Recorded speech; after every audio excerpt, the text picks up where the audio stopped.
ஒருத்தங்களுக்கு haemoglobin level கம்மியா இருக்கு அப்படின்னா அவங்களுக்கு என்ன மாதிரியான சிம்டம்ஸ்லாம் உடம்புல இருக்கும் சார்? அடிக்கடி ரொம்ப டயர்டு வரும். ரொம்ப முக்கியமான ஒரு விஷயமா ரொம்ப டயர்டு வர்றது, லோ பிபி ஆகுறது. அது ரொம்ப மோசமான சிம்டம். ஹை பிபியை விட லோ பிபி ரொம்ப திடீர்னு பேனிக்காக கீழே விழுந்துட்டாங்க.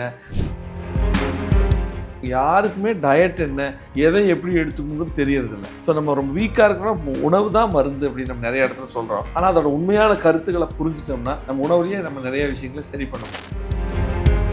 ஸோ எந்த அளவுக்கு கவுண்ட் கம்மியா இருந்தா ரொம்ப ஹை ரிஸ்க் சார்? 10 கீழே இருக்கக்கூடாது. ரொம்ப 10 கீழே விட்டுறாதீங்க. அதான் ஃபர்ஸ்ட் நான் அட்வைஸ் பண்ணுறது. ஆனால் 7, 8 எல்லாம் போச்சுன்னா அப்புறம் ரொம்ப வீக்குன்னு அர்த்தம்.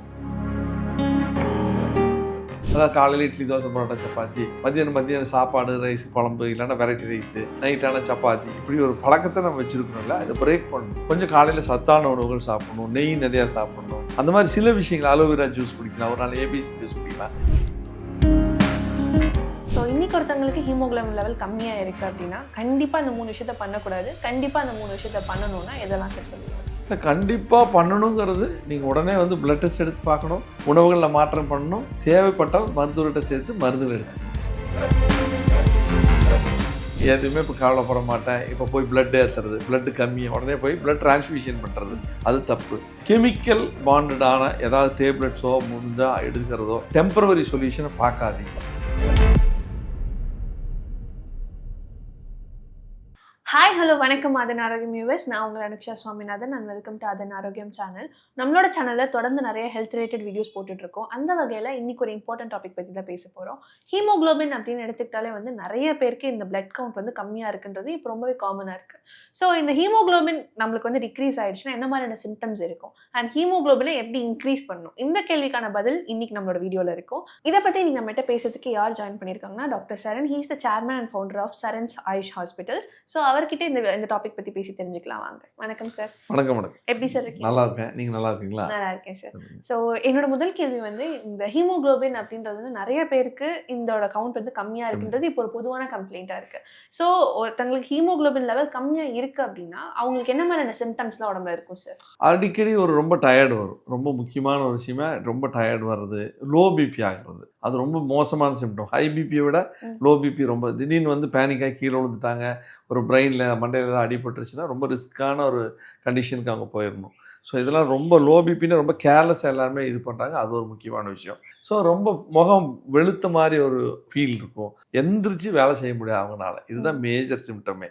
அப்போ உடனே போய் நம்ம ஹீமோகுளோபின் ஃபஸ்ட்டு பார்த்துக்கிறது தான் ரொம்ப ரொம்ப நல்லது. ஸோ பொதுவாகவே இந்த பெண்களுக்கு தான் ஹீமோகுளோபின் லெவல் கம்மியாக இருக்கும். ஏன்னா அவங்க தான் மந்த்லி அவங்களுக்கு இந்த பீரியட் சைக்கிள் இருக்கிறதுனால அவங்களுக்கு இந்த ஹீமோகுளோபின் லெவல் கம்மியாக இருக்கிறதுக்கு சான்சஸ் அதிகம்னு சொல்கிறாங்களே சார், அது எந்த அளவுக்கு உண்மை சார்? உண்மைதான். அதாவது அதிகப்படியான அனீமிக் ப்ரொஃபைல்ஸ் பெண்கள் தான். ஆண்களுக்கு அப்படி இருக்காது. ஏன்னா வெளியே போவாங்க, சுற்றுவாங்க, ஒரு மாதிரி அவங்க. ரெண்டாவது ஹார்மோன் சேஞ்சஸ்க்குலாம் அதிகமாக போகிறதும் பெண்கள் தான். மந்த்லி சைக்கிள்ஸ் வருது. இப்போ அதுக்கு தகுந்த ஃபுட் எடுத்துக்கிறது இல்லை. இவங்க யாருக்குமே டயட் என்ன, எதை எப்படி எடுத்துக்கணுங்கிறது தெரியறதில்ல. ஸோ நம்ம ரொம்ப வீக்காக இருக்கிறோம், உணவு தான் மருந்து அப்படின்னு நம்ம நிறைய இடத்துல சொல்கிறோம். ஆனால் அதோட உண்மையான கருத்துக்களை புரிஞ்சிட்டோம்னா நம்ம உணவுலேயே நம்ம நிறைய விஷயங்களை சரி பண்ண முடியும். ரெண்டாவது மெட்டபாலிசம் அப்படிங்கிற ஒரு விஷயம், அதாவது வளர்சிதை மாற்றம். அது எப்படி அதிகமாகுன்னா நம்ம உடம்புல ஆக்சிஜன் அதிகமாக இருக்கணும். ஸோ பிராணா அப்படிங்கிற ஒரு விஷயம். ஸோ இதெல்லாமே நம்ம முன்னோர்கள் கற்றுக் கொடுத்துருக்காங்க, அதை நம்ம பண்ணுறதில்ல. ஸோ டெய்லி கொஞ்சம் வாக்கிங் எக்ஸசைஸ் பண்ணிவிட்டு, கொஞ்சம் பிராணாயாமம் பண்ணிவிட்டு, கரெக்டான ஃபுட் எடுத்திங்கன்னா எந்த பிரச்சனையுமே வராது. கண்டிப்பாக உங்களுக்கு இருக்கிற இம்பேலன்ஸ் மோஸ்ட்லி சரியாகும். அதை விட்டு நம்ம விலகும் போது தான் அப்போ நீங்கள் மருத்துவருடைய கட்டுப்பாட்டுக்குள்ளேயோ இல்லை மருந்துகள் எடுத்துக்கொள்ள வேண்டிய கட்டுப்பாட்டுக்குள்ளேயோ நீங்கள் போகிறீங்க. ஸோ இன்னைக்கு ஒருத்தங்களுக்கு ஹீமோகுளோபின் லெவல் கம்மியாக இருக்குன்றது அவங்களுக்கு தெரிஞ்சிருச்சுன்னா முதல் ஸ்டெப்பாக அவங்க என்ன சார் பண்ணணும்? ஃபஸ்ட்டு பிளட் டெஸ்ட் எடுத்து பார்க்கணும். அதுதான் ஃபஸ்ட்டு விஷயமே. ஒரு மருத்துவர்கிட்ட கேட்கணும். ஆனால் கரெக்டான, நீங்கள் என்றைக்குமே ஆர்டிஃபிஷியலாக நம்ம நிறைய பேர் தப்பு பண்ணுறோம். ஒரு சப்ளிமெண்ட் பத்திலையா உடனே போய் ஒரு டேப்லெட்டை அதை எடுத்து பழகிறோம். அந்த டேப்லெட்டு ப்ரிசர்வேட்டிவ்ஸாக கெமிக்கல் பாயிண்டிங்காக இருக்கக்கூடாதுங்கிறது ரொம்ப ரொம்ப முக்கியமான ஒரு விஷயம். ஏன்னா இன்றைக்கி ஏறும், மறுபடியும் இறங்கிடும். ஸோ இது பெர்மனன்ட் சொல்யூஷனாக இருக்கணும்னா நீங்கள் சில மாற்றங்களை செஞ்சுக்கணும். ஃபஸ்ட்டு விஷயம் உணவுகளை நிறைய மாற்றங்கள் செய்கிறது ரொம்ப ரொம்ப முக்கியம். உணவுலேயே நிறையா விஷயங்கள் இருக்குது. அதே மாதிரி ஹோமியோபதி, சித்தா, இந்த மாதிரியான விஷயங்களில் அற்புதமான மருந்துகள், அதாவது பெர்மனன்ட் சொல்யூஷன். நீங்கள் எல்லாத்துக்குமே பெர்மனன்ட் பண்ணுங்க. நீங்கள் எந்த மருந்து வேணால் எடுங்க, எதுக்கு வேணால் மருந்து எடுங்க, ஒன்றும் தப்பு இல்லை. ஆனால் இந்த மருந்துகள் உங்கள் நோய்களை போக்குறதா, அதே மாதிரி உங்களோட ஹெல்த் ஆரோக்கியம் பல மடங்கு அதிகமாக தான், அட்லீஸ்ட் அது நல்லா இருக்குதா, அதே மாதிரி போக போக மருந்துகள் குறைக்கப்படுகிறதா இல்லை நிறுத்தப்படுகிறது, இதை நீங்கள் தெரிஞ்சுக்கணும். நிறுத்தினா மறுபடியும் நோய் வருதா, அதையும் கேட்டுக்கணும். ஸோ இதெல்லாம் இல்லாமல் இருக்கிற ஒரு விஷயமா நீங்கள் தொழாய் கண்டுபிடிக்கணும். அந்த மாதிரி மருந்துகள் இருக்குது. இப்போ ஹோமியோபதியிலே பார்த்தீங்கன்னா ஃபெரம் பாஸ் அப்படின்னு ஒரு மருந்து இருக்குது, ஃபெரம் மெட்டாலிக்கம்னு சொல்லிட்டு ஒரு மெடிசன் இருக்குது. டாக்டரோட அட்வைஸ் படி இதெல்லாம் நீங்கள் எடுத்துக்கலாம். அனீமிக்குன்னே சொல்லி பயோகெமிக்னு ஒரு மெடிசன் இருக்குது. இதெல்லாம் வந்து ரொம்ப சைடு எஃபெக்டே இல்லை, குழந்தைய கூட சாப்பிடலாம், இதெல்லாம் எடுத்துக்கலாம். இன்னொரு விஷயம், உணவில் பார்த்தீங்கன்னா நீங்கள் ஆப்பிள் பீட்ரூட் கேரட் ஜூஸ், அது வந்து எல்லாருமே ஏபிசி ஜூஸ் ரொம்ப பிரசித்தமான ஒரு விஷயம், அதை எடுத்துக்கலாம்.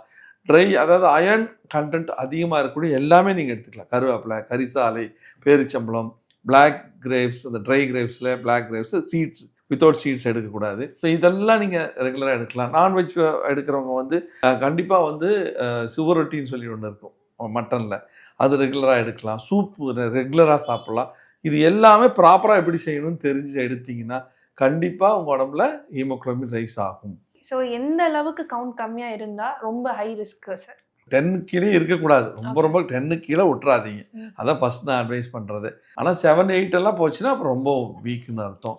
அது பண்ணவே அந்தளவுக்கு போயிடவே கூடாது. 10 கீழே இருந்தால் உடனே you have to give proper attention. So மருந்து எடுத்து நம்ம இப்போ ஹீமோகுளோபின் இன்க்ரீஸ் பண்ணோம்னா அந்த மருந்து நம்ம விட்டுட்டோம்னா அகைன் அது ரைஸ். அதை தான் நான் ஃபஸ்ட்டே சொன்னேன், அப்படி வரக்கூடாத மருந்துகளை எடுங்க. ஓகே, இப்போ நீங்கள் அயன் எடுக்கிறீங்க அப்படின்னா உடனே சப்ளிமெண்ட்ஸ் நிறைய இன்னைக்கு உலகத்தில் இருக்குது. ஒரே ஒரு கேள்வி என்னன்னா, இந்த மருந்து எடுத்ததுக்கப்புறம் அதுக்கப்புறம் நான் மருந்து எடுக்க வேண்டிய தேவை இருக்காதா அப்படிங்கிறது. அப்படி இருக்காது. நீங்கள் எடுத்தீங்கன்னா எடுக்கும்போது நல்லா இருக்கும், மறுபடியும். ஆனால் சித்தா ஆயுர்வேதிலாம் பார்த்தீங்கன்னா அது கரெக்டாக சைக்கிள் படி 48 நாள் இருக்குது. அதுக்கே ஒரு கணக்கு இருக்குது. நம்ம சாப்பிட்ற சாப்பாடு ரத்தமா, சதையா, எலும்பு மஜ்ஜை, அதுக்கப்புறம் அது சக்தியாக ஜென்ரேட் ஆகுது. அந்த எலும்பு மஜ்ஜையோட இது வந்து நம்ம என்ன சாப்பிட்றோங்கிறது தான் இருக்குது. ஸோ இதுதான் ஒரு மெத்தட். ஸோ அது 48 நாளுங்கிறது அதுதான். 48 நாள் கன்வெர்ட் ஆனால் தான் அது எலும்பு மஜ்ஜையிலிருந்து நமக்கு ஸ்ட்ரென்த்தாக கன்வெர்ட் ஆகும். ஸோ அப்போ அந்த உணவுகளில் கரெக்டாக நீங்கள் மெயின்டைன் பண்ணிங்கன்னா அதுவே ஒரு பெர்மனன்ட் சொல்லலாம். அதே மாதிரி மருந்துகள் அப்படி தான். அந்த கரெக்டாக ஒரு 2 மணி நேரம் 3 மணி நேரம் எடுத்திங்கன்னா அந்த ஹீமோகுளோபின் லெவல் அதிகமாக அது குறைஞ்சது. அதுக்கப்புறம் நீங்கள் மெயின்டெனன்ஸ் தெரிஞ்சுக்கணும். எந்த விஷயம் இப்போ நீங்கள் அல்சர் வருது, ஒரு ரீசன் இருக்கும், அதே ரீசனை மறுபடியும் நீங்கள் செய்யக்கூடாது. கண்டமேனிக் சாப்பிட்றது, ப்ரிசர்வேட்டிவ் சாப்பிட்றது, பார்சல் ஃபுட் சாப்பிட்டா அல்சர் வரும். ஸோ மறுபடியும் அது வராமல் இருக்கணும்னு நீங்கள் என்ன பண்ணணும், இனிமேல் கொஞ்சமாக உணவுகளை சரி பண்ணிட்டீங்கன்னா லைஃப் டைம் பிரச்சனை வராது. இதான் விஷயம், இது தெரிஞ்சுக்கணும். ஸோ ஹீமோகுளோபின் எப்படி இன்க்ரீஸ் பண்ணணும்னு ஒரு பக்கம் சொன்னீங்க. என்ன பண்ணால் இது குறைக்கிறதுக்கான நிறைய சான்சஸ் இருக்குன்னு சொல்லிட்டீங்கன்னா அதை பண்ணாமல் இருப்பாங்கல்ல?